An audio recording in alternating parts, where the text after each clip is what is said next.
السلام عليكم. لا تنسوا الإعجاب بالفيديو والاشتراك بالقناة تشجيعا لنا لنستمر بالجديد إن شاء الله.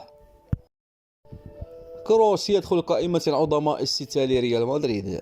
حقق الألماني توني كروس لاعب وسط ريال مدريد رقما مميزا خلال مواجهة إسبانيول عصر اليوم السبت على ملعب سانتياغو برنابيو ضمن الجولة 25 من الدوري الإسباني.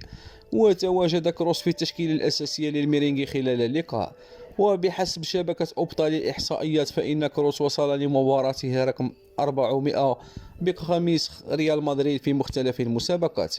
وأضافت كروس أصبح سادس لاعب أجنبي يصل لهذا الرقم في تاريخ النادي الملكي. يذكر أن كروس خلال المباريات السابقة التي خاضها بقميص الملكي ساهم في تسجيل 27 هدفا وتقديم 81 تمريرة حاسمة.